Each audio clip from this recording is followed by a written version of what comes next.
Assalamualaikum warahmatullahi wabarakatuh. Perkenalkan, nama saya Indra Anggita Jaya dari kelas 2 AKGE jurusan Teknik Sipil Politeknik Negeri Bandung. Di sini saya akan menjelaskan mengenai hammer test dari definisi atau pengertian sampai pada proses pengujian dan contoh-contoh perhitungannya. Baik, yang pertama itu ada saya mengambil referensi dari SNI 03-4430-1990 mengenai metode pengujian kuat tekan beton. Yang kedua itu dari ASTM C.850-97 mengenai Standard Specification for Precast Reinforced Concrete Box Section. Dan tujuannya sendiri itu hammer test ini bertujuan untuk memperkirakan besarnya nilai kuat tekan beton pada suatu elemen struktur untuk keperluan pengendalian mutu beton. Selanjutnya ke dasar teori dan ketentuan umum. Dasar teori sendiri ada saya membuat menjadi 6 poin. Yang pertama itu ada hammer test. Hammer test merupakan alat yang menggunakan prinsip pukulan atau rebound. Jadi semakin besar reaksi pantulan, makin keras benda uji tersebut. Yang kedua itu ada alat palu beton. Alat palu beton adalah palu baja yang digerakkan oleh gaya pegas yang apabila dilepaskan akan memukul peluncur baja ke permukaan beton. Yang ketiga itu ada kekerasan permukaan. Kekerasan permukaan ini adalah kekerasan yang ditunjukkan oleh besarnya nilai lenting. Yang keempat itu ada nilai lenting. Nilai lenting adalah nilai pembacaan yang ditunjukkan oleh alat setelah peluncuran baja memukul permukaan beton. Yang kelima itu ada palu beton tipe N. Palu beton tipe N ini adalah alat uji palu beton yang dapat digunakan untuk pengujian struktur beton normal yang tidak dilengkapi dengan alat pencatat data atau recorder. Dan yang terakhir itu ada palu beton tipe NR. Nah, palu beton tipe NR ini adalah alat uji palu beton yang dapat digunakan untuk pengujian struktur beton normal, namun dilengkapi dengan alat pencatat data atau recorder. Selanjutnya adalah ketentuan umum. Nah, jadi untuk melakukan uji hammer test ini ada beberapa ketentuan umum. Nah, yang pertama itu setiap elemen struktur yang diuji harus diberi identitas.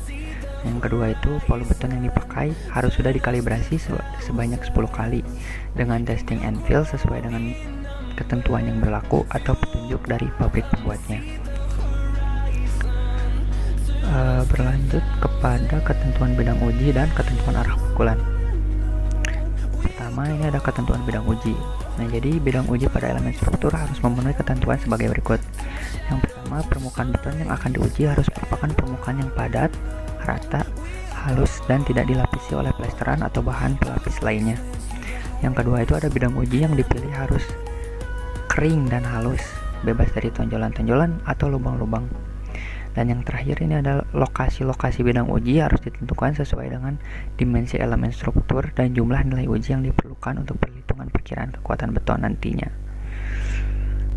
Lanjut kepada ketentuan arah pukulan. Nah, arah pukulan juga harus memenuhi ketentuan sebagai berikut. Jadi arah pukulan juga tidak bisa sembarang dilakukan. Yang pertama, arah pukulan pada satu lokasi bidang uji itu harus sama.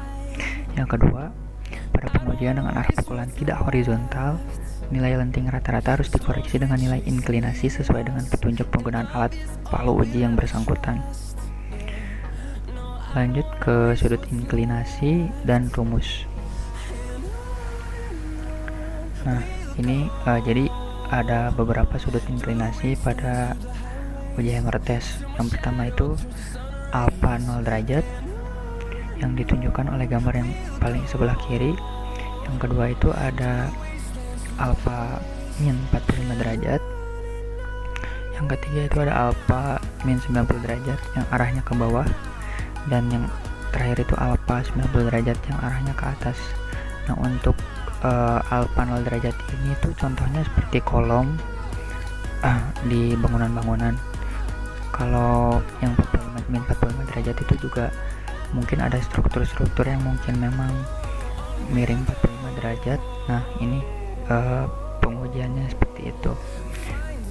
Untuk yang sudut inklinasi alpha min 90 derajat itu contohnya seperti struktur lantai Dan yang terakhir untuk yang 90 derajat itu contohnya balok.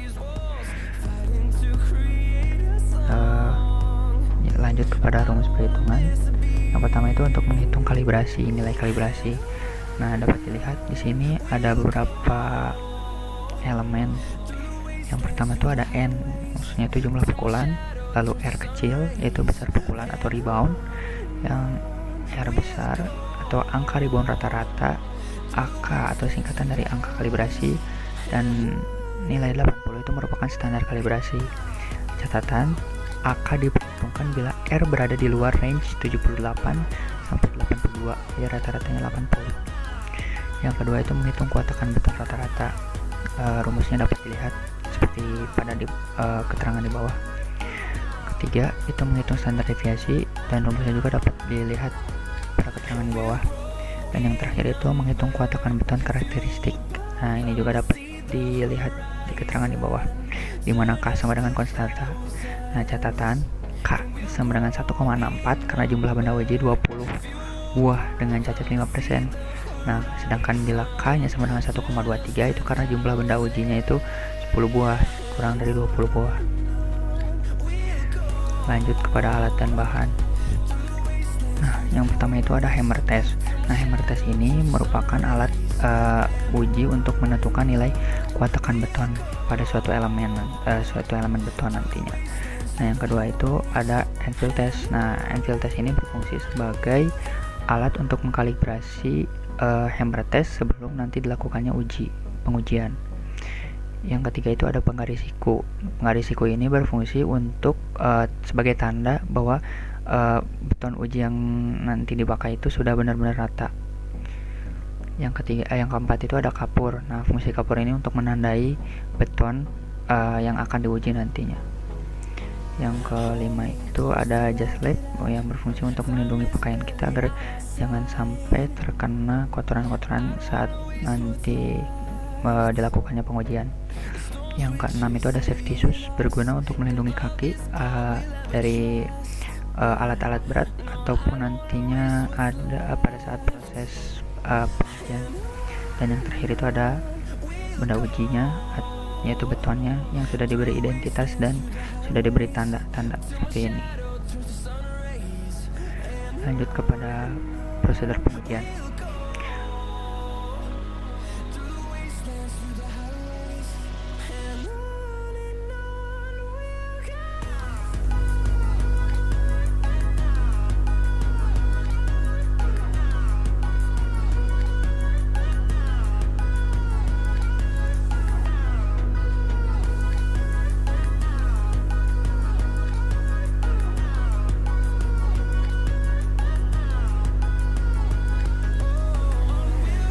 Pertama-tama pastikan dulu beton yang diuji itu rata dengan cara tadi menggunakan penggaris siku.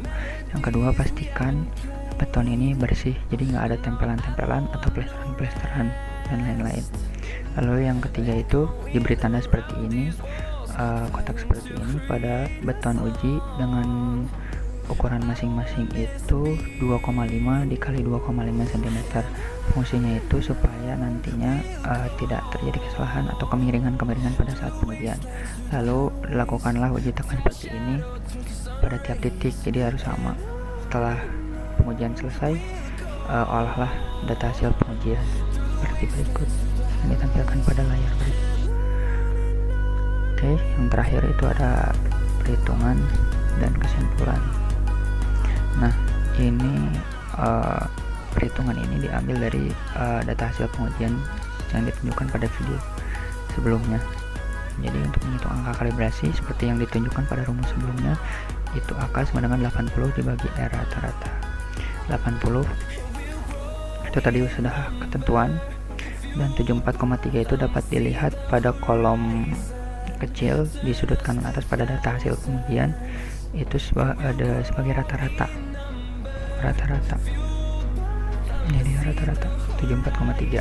Nah, jadi hasilnya 1,077. Untuk nilai pantulan palu beton R rata-rata itu dilihat dari sini, yang K1.1. Ini semua nilainya dijumlahkan lalu dibagi dengan jumlahnya itu 10.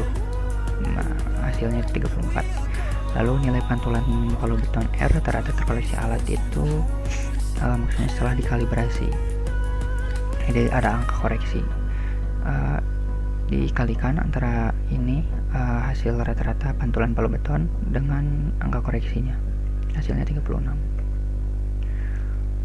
Lalu lanjut, kuat tekan beton rata-rata itu rumusnya seperti ini. Dan angka 8652 ini didapatkan dari data hasil pengujian, dan 21 ini merupakan jumlah pukulan atau pantulan. Hasilnya tuh jadi 412 kg per cm persegi. Untuk standar deviasinya itu dapat dilihat rumusnya seperti ini. Lalu dimasukkan hasil yang tadi, kuat tekan beton rata-rata, dan ini hasilnya seperti ini, 141,43.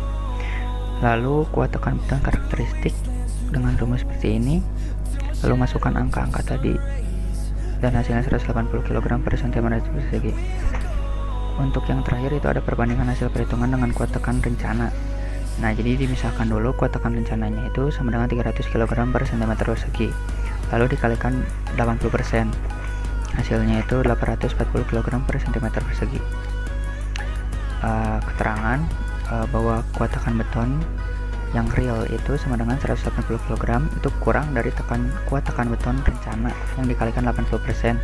Hasilnya itu 240 kg per cm persegi. Nah, jadi perbandingan antara kuat tekan perhitungan dengan kuat tekan rencana itu tidak memenuhi. Nah, di sini pun ada kesimpulan yang telah saya buat. Setelah dilakukan pengujian dengan menggunakan palu beton atau hammer test, maka didapat hasil sebagai berikut. Yang pertama itu ada angka koreksi. Angka koreksi itu seperti yang dijelaskan pada rumus di awal tuh seperti ini, dan hasilnya pun sudah ada. Dilanjut kepada kuat tekan beton rata-rata real 180 kg per cm. Lalu nomor 3, kuat tekan beton rata-rata rencana yang dikalikan dengan 80% itu hasilnya 240 kg per cm persegi. Nah, jadi kesimpulannya tuh perbandingan antara kuat tekan perhitungan dengan kuat tekan rencana itu tidak memenuhi. Sekian dari saya, penjelasan dari saya mengenai hammer test. Semoga bermanfaat bagi kita semua. Mohon maaf atas segala kekurangan dan keterbatasan. Terima kasih. Wassalamualaikum warahmatullahi wabarakatuh.